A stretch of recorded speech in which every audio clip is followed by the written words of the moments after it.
Hi guys, John with you, and today we have the final reveal of my entry for the Operation Torch group build, which is my own group build, so therefore I can't win. Although, can I? Since I am the judge, I might judge that I win this because I know what the prize is, and I'd like to win it. It's quite nice. I'll be revealing the prize next week for this, lads, and shall we say it? It's a nice kit. And a little bit of a hint, it's got nothing to do with Operation Torch, but it does have to do with World War Two. Okay, we leave it at that and get on to this. This is my entry, as I said.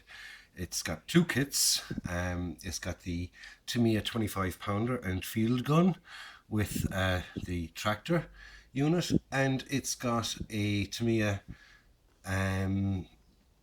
universal carrier, which is this one here. Both kits fall together because they're Tamiya, obviously enough. Figures are Tamiya. The dio, this stuff here, believe it or not, is just ordinary airboard coated with PVA glue and builder's filler plaster. It forms to a really, really hard surface, and it gives it a nice texture on the surface as well, which once you paint, wash and dry brush, and I mean that's had a couple of different colours in painting, in dry brushing, washes.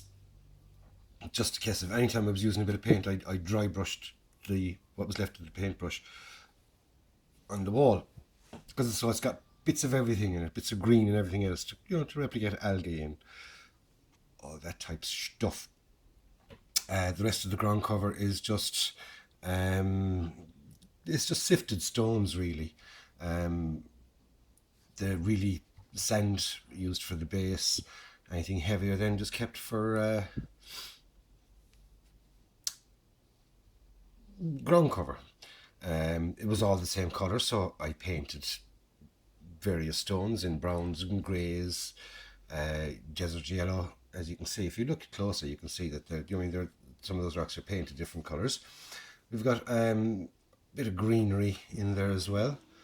I used that Easter moss stuff that I've shown you in a previous video for that. The telegraph pole, which I just have to move the camera here slightly, excuse me. There we go. Telegraph pole is from Master Box Set. My good friend Peter from Sweden sent me on a set of those. So Peter, there's one of those poles made up. Bits of wire put on just to make it look damaged. The wires have been cut and things like that. And I made a little sign and stuck it onto it, Medjez Albab, which is where this scene is taking place. Medjez Albab was a kind of a critical point in the torch operation. Like torch operation was kind of two parts. One part was the landings, and the other part was the whole operation for the inevitable defeat of the Axis powers in Africa. It's like as if I'm reading it from a pre-text book. No, I'm not actually. But I've watched I've watched every documentary that is there on Operation Torch in preparation for this, and a few other bits and pieces. So that's how I know that that a lot of the buildings and things were very, very European and stuff around Algeria, because they were basically French cities at the time.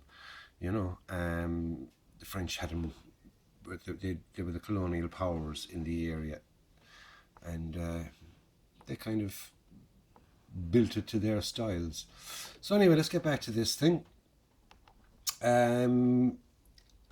Apart from, like I said, the telegraph pole is Masterbox. Everything else is Tamiya. Everything else is Tamiya. The figures are Tamiya.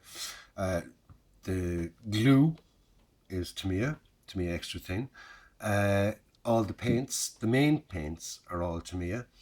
I used NATO black as the undercoat, then flat white over that for highlighting, dark yellow for the yellow colours.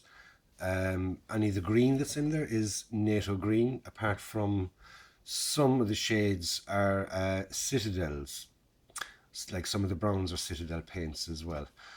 Just to have different variations of the same color. Do you know what I mean? It's not all the same color.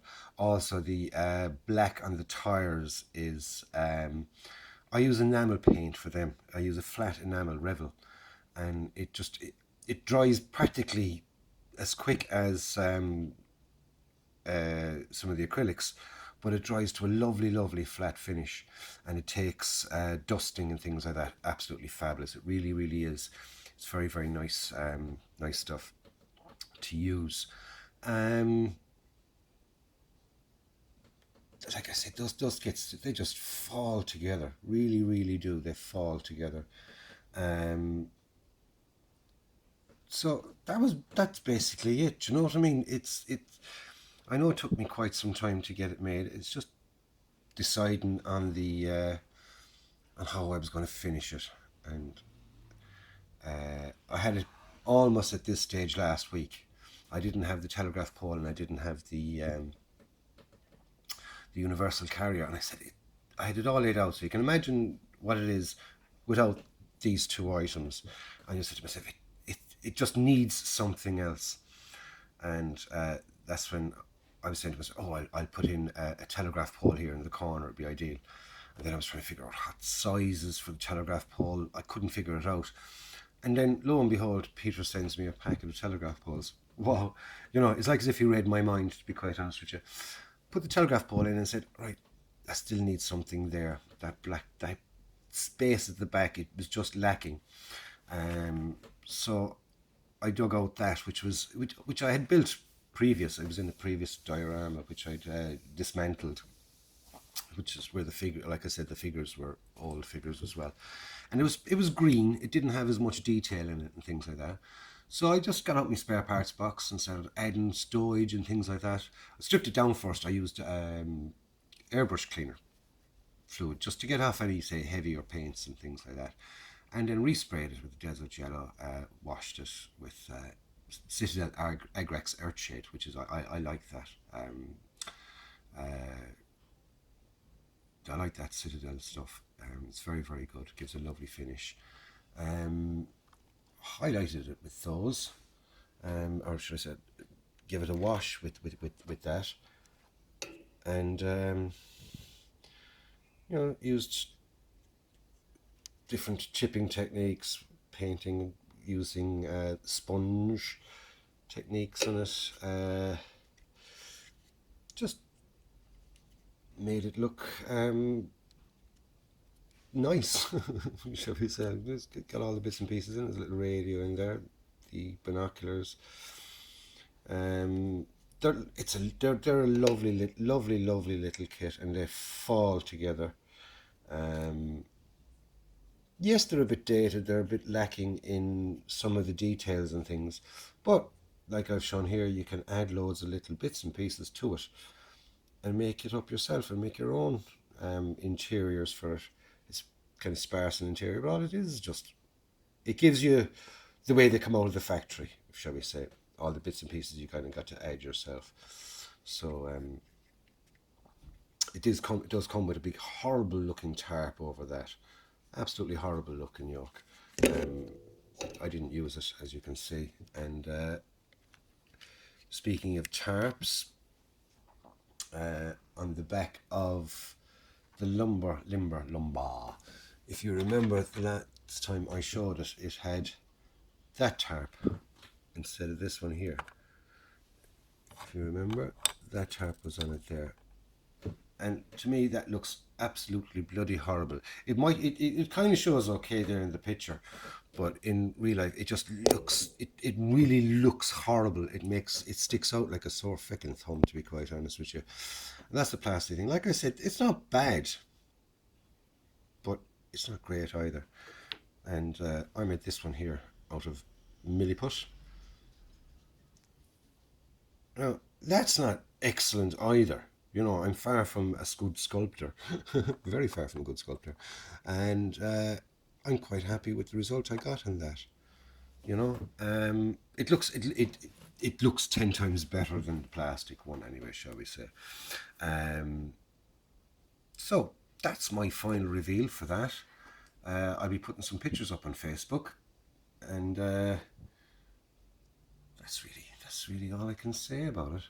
Apart from the fact that it was very, very enjoyable to build.